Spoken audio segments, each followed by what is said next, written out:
Salve pessoal do nono ano, tudo certo?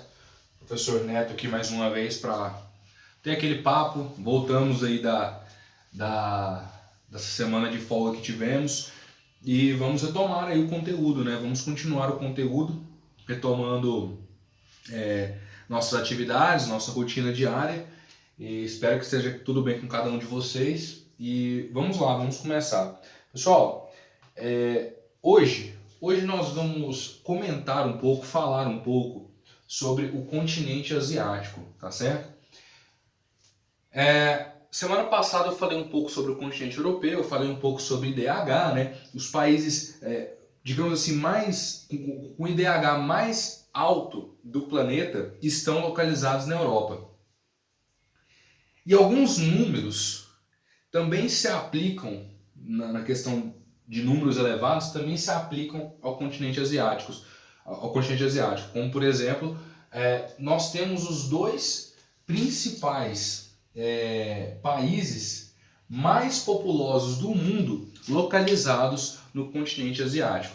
Quais são esses dois países? China e Índia. Ok?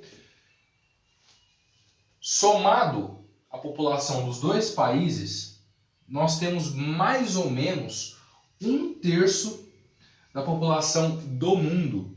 Se a população hoje do mundo está beirando ali a casa dos 8 bilhões de habitantes, esses dois países chegam a mais ou menos 3 bilhões. Pessoal, imagine, aqui no Brasil nós temos 250 milhões de pessoas.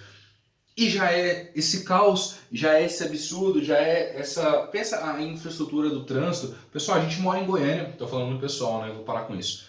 Nós moramos em Goiânia. Olha o trânsito, 6 horas da tarde, o caos que é, o inferno que é. Imagina num país onde tem quase 2 bilhões de pessoas. O governo tem que trabalhar de uma certa maneira. Mas, antes da gente chegar nesse ponto aqui, eu quero contar um pouco mais sobre o continente asiático. O que o continente asiático traz de influência na nossa vida? Muita coisa, muita coisa.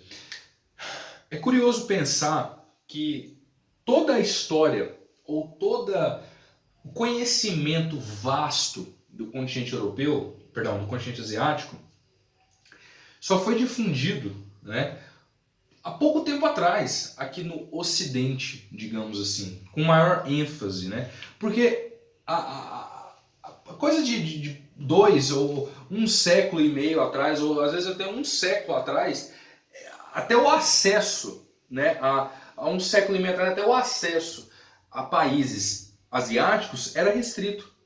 Era algo muito seletivo, né? Porém, rotas comerciais existem há milênios entre Europa, Ásia e África. Tá? Lembrando que o Oriente Médio também está localizado na África. Desculpa, também está localizado na Ásia, tá certo? Mas reparem, então essas relações comerciais sempre existiram. Sempre não, né? Foram desenvolvidas ao longo de milênios, ao longo de muitos anos.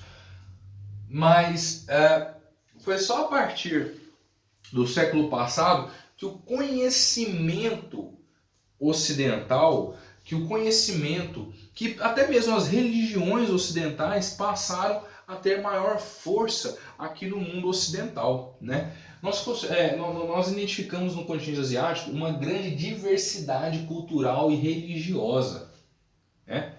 Observe, gente, dizem que a Índia é o lugar mais longe da Terra que você pode ir. Coisas extremamente curiosas acontecem na Índia, como por exemplo, pessoas serem cremadas na rua. Você está andando na rua lá na Índia e de repente você tropeça num pedaço de crânio, um pedaço de pé que foi mal cremado, enfim.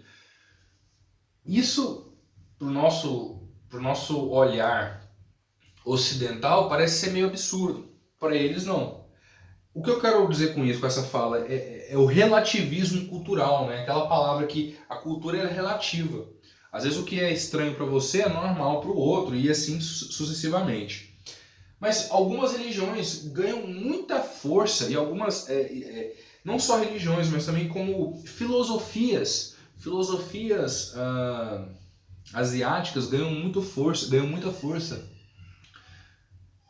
a partir do século XX aqui no Ocidente, como por exemplo o budismo, o hinduísmo, né? Religiões que foram ganhando força, que foram ganhando adeptos, até mesmo a prática do yoga, da meditação, né? Tudo isso tem a ver com a cultura asiática, compreendem quando eu digo assim? E sem falar as artes marciais, entre outras coisas. Culinária, né? A gente tem hoje aí essa ideia de comer comida japonesa, mas não é. Comida japonesa não tem salmão enrolado com creme cheese, né? Mas tudo bem. É para se adequar ao paladar ocidental. Detalhe. Então, olha e outra coisa, existem civilizações lá, cara, muito, mas muito antigas, né? Nós temos edificações que são de milênios, cara, como a própria muralha da China, templos budistas, pirâmides também. Muita gente acha que tem pirâmide só no Egito, mas não, tá? Nós temos pirâmides espalhadas no mundo inteiro. É um tipo de construção que era muito utilizado na época por conta da estrutura dela, de ser uma estrutura resistente, né? Então, tudo isso tem a ver. Eu estou falando um pouco rápido, porque tem muita coisa para falar e já estou quase acabando o tempo, para não me estender demais na aula, né? Para não ficar chato.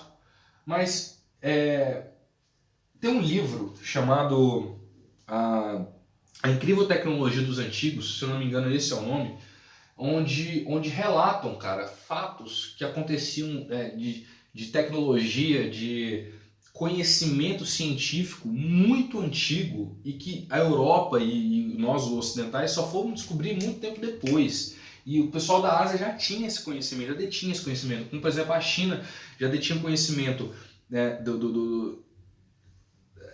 de moldar o aço, né, da metalúrgica. Na Ásia já tinham a capacidade de fazer cirurgia de catarata, brother, antes de Cristo. Então isso mostra que o conhecimento asiático é um conhecimento que tem que ser respeitado, admirado e absorvido por nós, ocidentais. Pensar a vida um pouco diferente em relação ao seu espírito, em relação à forma com que você se posta, a forma com que você fala, pensa. Então, a Ásia é importante nesse quesito, tá certo? Espero que tenha ficado claro essa pequena degustada aí sobre o continente asiático, sobre um pouco da China e da Índia. No próximo aula a gente vai continuar falando sobre essas questões populacionais, as questões culturais, mas de antemão é isso. Tá ok, pessoal? Eu agradeço demais a presença de vocês e até a próxima.